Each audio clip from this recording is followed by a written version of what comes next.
지면으로 알아보는 인천 소식 신문 속 뉴스입니다. 각 신문사별 헤드라인입니다. 먼저 인천일보는 한국GM 부평 2공장 가동 중단이 예고된 가운데 인천시가 한국GM을 돕기 위해 공공부문 신규 자동차를 구매하려고 해도 구매할 수 없는 상황인 것으로 전했습니다. 경인일보는 인천 지역 시내버스와 지하철 요금 인상 압력이 커지고 있다고 전했는데요. 이 소식 잠시 후에 자세히 알아봅니다.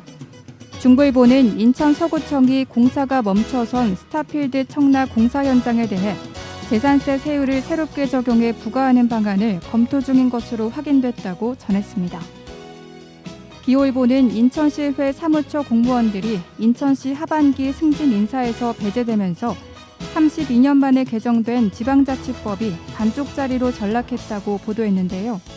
이 소식도 잠시 후에 자세히 알아봅니다.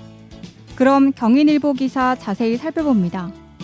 인천시와 인천교통공사 등에 따르면 인천교통공사는 지난해 지하철 승객 1인당 1,928원의 적자를 기록했으며 승객 1명을 수송하는 데 투입되는 원가는 2,769원인데 받고 있는 운임은 평균 841원인 상황이라고 전했는데요.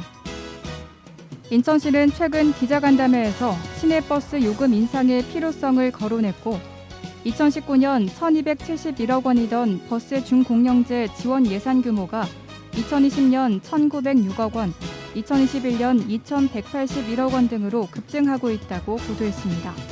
정부는 물가 안정을 위해 공공요금 동결 방침을 강조하고 있으며 행정안전부는 최근 시내버스와 택시, 지하철 요금 등을 포함한 하반기 지방 공공요금을 동결해달라고 인천시 등 전국 지방자치단체에 요청한 상태라고 신문은 전했습니다. 다음은 기호일보 기사 자세히 살펴봅니다.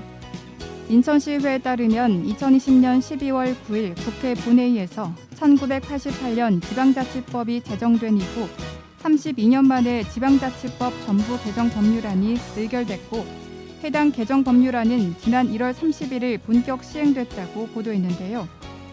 개정 지방자치법 시행에 따른 지방의회 인사권 독립으로 그동안 지방자치단체장에 부여됐던 지방의회 직원에 대한 인사권이 지방의회 의장으로 변경됐다고 전했습니다.